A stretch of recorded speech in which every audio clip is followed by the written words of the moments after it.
মানস ভূঁইয়া তিনি আগেই ছিটকে গিয়েছিলেন প্রধান বিরোধী দলনেতা হওয়ার দৌড় থেকে। এবার বিধানসভায় কংগ্রেসের পরিষদীয় দলের তরফে তিনি কোনো গুরুত্বপূর্ণ পদই পাচ্ছেন না। চিফ হুইপ হচ্ছেন মনোজ চক্রবর্তী, এমনটাই জানা যাচ্ছে। আমাদের প্রতিনিধি আমার সঙ্গে রয়েছেন উজ্জ্বল মুখার্জি, তার সঙ্গে কথা বলবো। উজ্জ্বলের কারণ কিছু বোঝা গেল?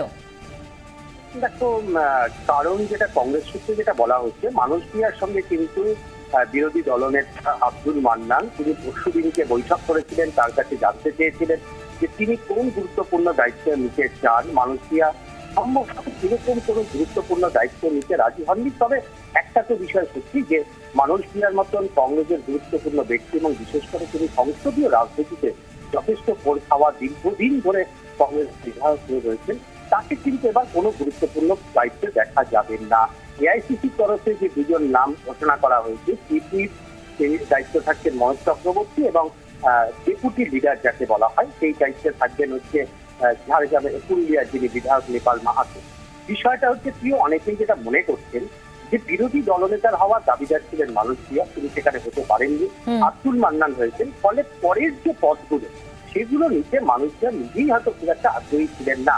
কারণ বিরোধী দলনেতা থাকবেন আব্দুল মান্নান আর মানস ভূঁইয়া চিফই হবে অথবা ডেপুটি লিডার হবেন, এটা বোধ হয় তার কোনো একটা জায়গায় তার একটা আপত্তির কারণ থাকতে পারে এবং তার আপত্তি মেনে নিয়ে শেষ পর্যন্ত কিন্তু এআইসিসি তাকে কোনো গুরুত্বপূর্ণ পদে দিলেন না। তবে এটা যে কংগ্রেসের ঘরে একটা জটিলতা তৈরি করলো, কংগ্রেসের ঘরে যে অন্তর্কলহের একটা বীজ বপন হলো, তাতে কোনো সন্দেহ নেই। উজ্জ্বল, ধন্যবাদ। প্রধান বিরোধী দলনেতা তিনি হতে পারেননি, অন্যান্য যে কম গুরুত্বপূর্ণ পদ রয়েছে সেখানেও তিনি নিজেকে ফিট করাতে চান না। মানস ভূঁইয়া আব্দুল মান্নানের সঙ্গে একান্ত বৈঠকে এই রকমই জানিয়েছেন এবং সেই মতকে মর্যাদা দিয়েই মানস ভূঁইয়াকে বিধানসভায় পরিষদীয় দলের তরফে কোনো গুরুত্বপূর্ণ পদই দেওয়া হলো না। মূল্যবৃদ্ধি নিয়ে বিধানসভায় আলোচনা হোক, বিরোধীদের এই দাবি মানলেন না স্পিকার বিমান বন্দ্যোপাধ্যায়। আজ সর্বদল বৈঠকে মূল্যবৃদ্ধি নিয়ে একদিনের আলোচনার দাবি জানানো হয় জোটের তরফে। স্পিকার এখনই এই দাবি মেনে না নেওয়ায় ক্ষুব্ধ বিরোধীরা। আমরা এই ব্যাপারে অনড়, দ্রব্যমূল্য বৃদ্ধি নিয়ে বিধানসভায় আলোচনা আমরা চাইবই। মাননীয় স্পিকার বলেছেন 22 তারিখে বিয়ে কমিটির মিটিং রাখা হচ্ছে, সেখানে আলোচনা হবে। আমরা ধৈর্য ধরে সেটা অপেক্ষা করব।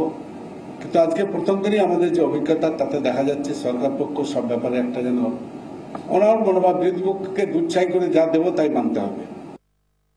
মূল্যবৃদ্ধি যে চূড়ান্ত জায়গা থেকে পৌঁছেছে, দুই আইন শৃঙ্খলা পরিস্থিতির যে অবনতি হচ্ছে, রাজনৈতিক এবং রাজনৈতিক ছাড়াও আইন শৃঙ্খলা পরিস্থিতি যেখানে গিয়ে পৌঁছচ্ছে, এগুলো যদি বিধানসভা ফ্লোর ঠিক মতো করে বিধানসভায় ব্যবহার করে মানুষের গ্রিভেন্স নিয়ে আসা না যায়, তাহলে বিধানসভা তা কার্যকরী ভূমিকা পালন করতে অসুবিধা হবে। হুগলির গোঘাটের স্কুলের প্রধান শিক্ষককে হেনস্থার ঘটনায় অভিযুক্ত উপপ্রধান বাপন খাঁয়ের বিরুদ্ধে কড়া ব্যবস্থা নিল তৃণমূল। বাপন খাঁকে 24 ঘন্টার মধ্যে উপপ্রধানের পদ ছাড়ার নির্দেশ দিয়েছেন তৃণমূলের হুগলি জেলা সভাপতি তথা মন্ত্রী তপন দাশগুপ্ত। আপাতত দলের হয়ে কোনো কাজই করতে পারবেন না বাপন খাঁ। এর আগে বাপনের বিরুদ্ধে ওঠা অভিযোগের তদন্ত করেন দলীয় বিধায়ক মানস মজুমদার। তাঁর পেশ করা তদন্ত রিপোর্টের ভিত্তিতে এই ব্যবস্থা নেওয়া হয়েছে। গতকালই গোঘাটের দমদমা প্রাথমিক বিদ্যালয়ের প্রধান শিক্ষককে গায়ে মুখে গোবর ও কাদা লাগিয়ে চূড়ান্ত হেনস্থা করা হয়। ঘটনায় নাম জড়িয়েছিল পঞ্চায়েতের উপপ্রধান বাপন খাঁ এবং তৃণমূলের নেতা অমিত সেনের বিরুদ্ধে। স্কুলের পরিবেশ ঠিক নেই, হিসেবে অজস্র গরমিল রয়েছে, প্রধান শিক্ষক কোনো হিসেব দেন না, এইসব অভিযোগ তুলে প্রধান শিক্ষক সাগর মুর্মুর ওপর চড়াও হন শাসক দলের এই দুই নেতা।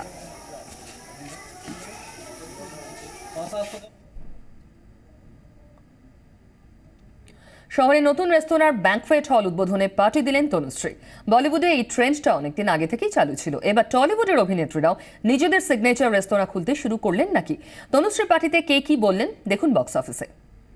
অভিনয়টা তিনি ভালোই জানেন, পরিচিত বন্ধুরা জানেন যে রান্নাটাও তিনি ভালোই করেন। নানা দেশের কুজিন নিয়ে পরীক্ষা নিরীক্ষা করতে করতে এবার দুটি রেস্তোরাঁর মালকিন হলেন তনুশ্রী চক্রবর্তী।